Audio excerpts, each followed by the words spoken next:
Hello, it's Andy Graham of the Ask Andy Show. I'm in Vilcabamba, Ecuador. I'm traveled nonstop for 16 plus years. I went to 90 countries, and I basically answer questions about life, global life, I guess.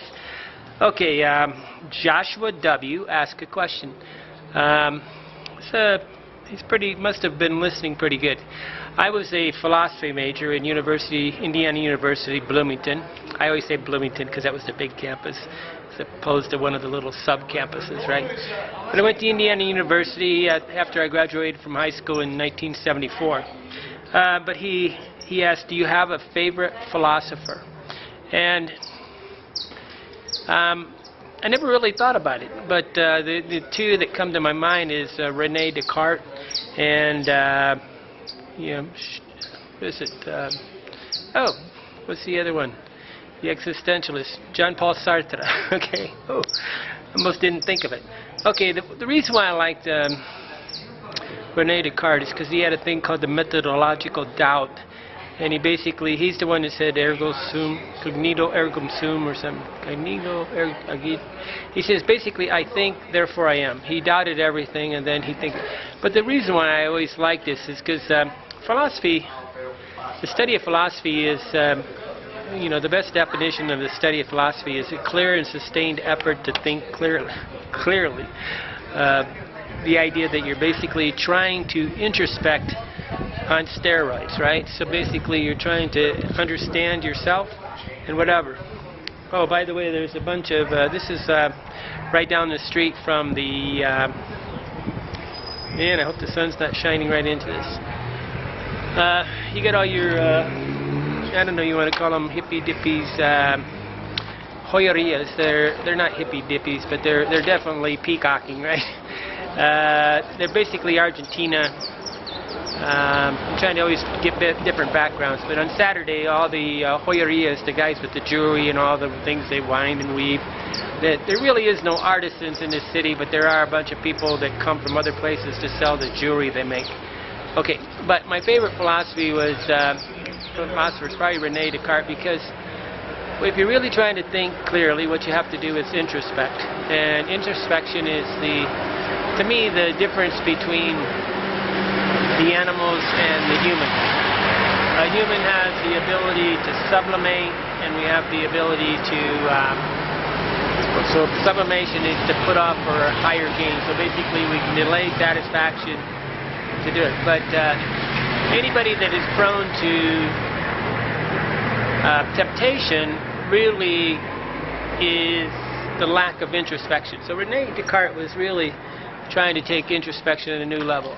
Jean-Paul Sartre, which was the existentialist, basically, he was a little bit I guess he was basically an atheist, but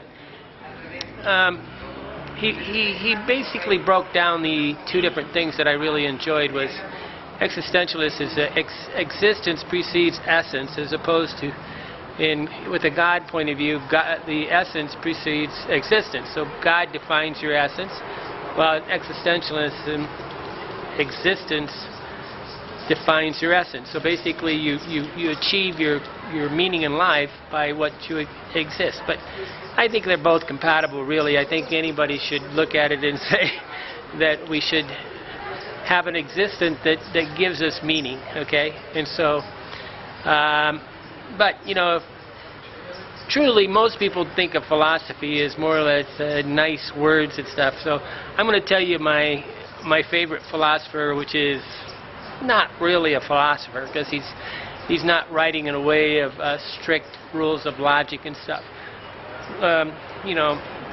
All of philosophy basically takes logic and they apply it to their thinking, and they use deductive reasoning and inductive reasoning and all these different things. And but a lot of people consider it philosophical when one of these guys writes it. But if I was going to say who's my favorite pop star type, folk type thing, it's Mark Twain. Mark Twain had a way. He said he would sit there and notice something. So he noticed. He was a noticer, and so he noticed things, and he would then try to write a million words in one sentence. And if you read all the quotes of Mark Twain, they're just twingers. They twang at you. They take your brain and they twist them, and they elucidate clarity. And so, in a way, what I believe philosophy is to be able to say something that would be considered a universal, how would you say it, universal truth in one sentence. And then if you grip onto the universal truths, and when somebody makes a universal truth out of something that is not a universal truth, it is kind of, not very logical, right? But Mark Twain was the king of doing it. I strive to come up with universal truths. Things like the more things I do in a day that make me happy, the more things I do in a day that make me happy than the things that make me sad, the happier my day is. So I mean, that's a universal truth that if all day you're doing things that are making you happy, you're going to be a happier person.